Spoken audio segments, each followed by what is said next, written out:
Alex with a legal nuts and bolts video on harmless error.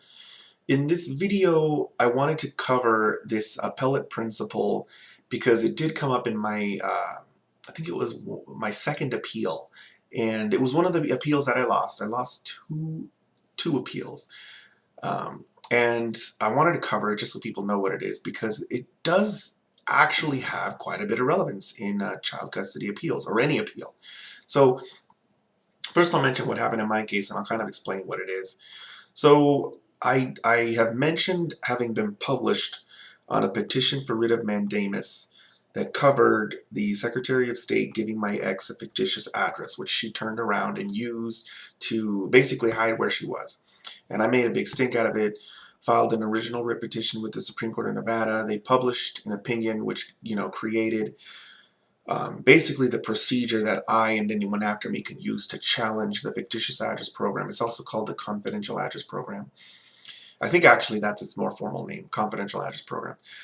Anyway, they published this opinion. It's named Falcone v. Secretary of State. So I used it and anyone after me can use it to challenge that program. And anyway, as I've mentioned before, that victory was the first domino in a long chain reaction that led to me getting sole legal custody and then terminating her parental rights. But anyway, before I filed that writ petition, I made a mistake. I filed an appeal, and I've mentioned in my a video on filing an appeal that there is a difference between an appeal and a writ petition. And back then I didn't know because I'm not a lawyer, and I still am not a lawyer. I filed an appeal to challenge that, and the Supreme Court, or the judge, he considered the merits. Sorry, let me go back a step. Why did I file an appeal? So what I filed in the district court, in the second judicial district court of Washoe County, was something called a petition for judicial review. And I read the statutes, and it seemed like the right thing. Looking back on it, I can tell obviously that wasn't the right vehicle, but back then I thought it was.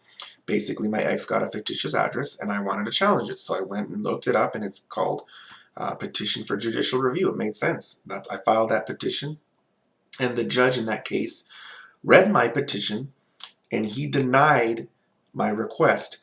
Now, he denied it because he thought I legitimately wasn't entitled to relief. He read the statute, and the statute contained that little loophole. I'm not going to go into it again, not in this video. Check my other videos if you want the details on this case.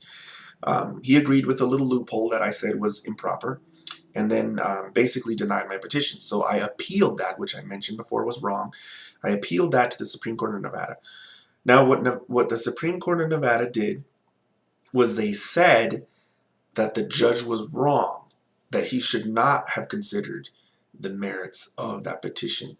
But he reached the right conclusion because my petition should have been dismissed. It's just that it should have been dismissed for a whole different reason. And that was that I shouldn't have even filed the petition for judicial review, that was wrong. And what came into play here is the doctrine of harmless error.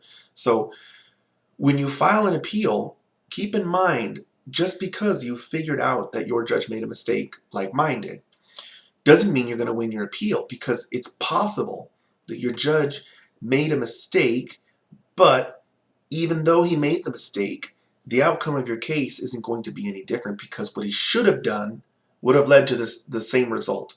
So the judge made a mistake.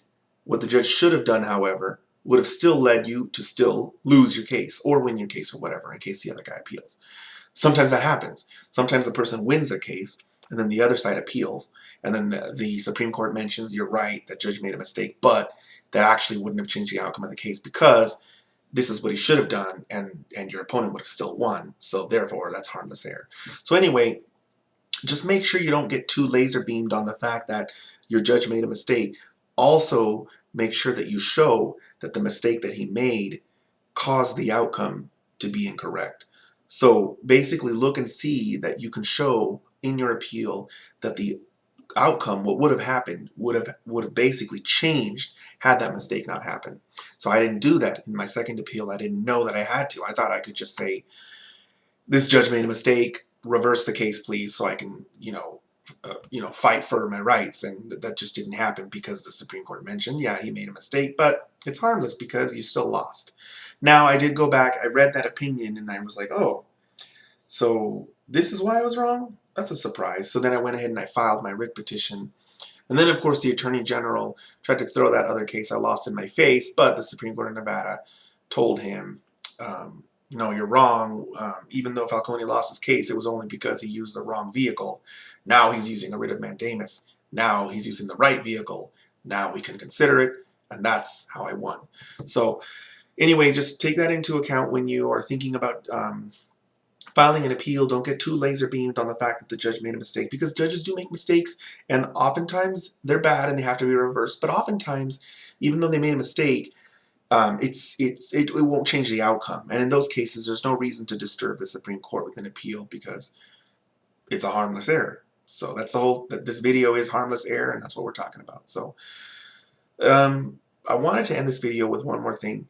There are these rare cases where you cannot use the harmless error doctrine to have a decision affirmed. It's never happened to me, so I'm not going to go into detail on it, but I read one example where you have a constitutional right to represent yourself, and there was this person who argued to the judge that they wanted to represent themselves, they didn't want a public defender, and the judge refused and made them have a public defender. And then after they were convicted of a crime, they filed an appeal, and then the Supreme Court, in the Supreme Court case, the prosecution argued that, well, sure, maybe the judge made a mistake and didn't let him represent himself, but he hasn't shown how, had he represented himself, the outcome would be different, and therefore it should be harmless error. The Supreme Court said that you have a right to represent yourself, and it's a fundamental constitutional right, and apparently these things are such a big deal that even harmless error doesn't apply. They just flat out reverse it. So just wanted to throw that out there, that I'm not sure if there is anything like that in child custody. I don't know if child custody in and of itself is such a fundamental right that you can't apply harmless error. But I will say that harmless error did get applied in my case, even though it wasn't a child custody issue and I was challenging the confidential address program. Basically, child custody issues were tangled up in there. So just wanted to throw that out there so people know about that, and that's just one extra thing to look at if you're considering filing an appeal. My channel is all about doing research and figuring out how to win your case, and not just being told what to do and just copying what people are telling you, because a lot of times it's wrong or it doesn't apply to your case. So hopefully that's useful information, useful details, and with that, I'll see you guys next time.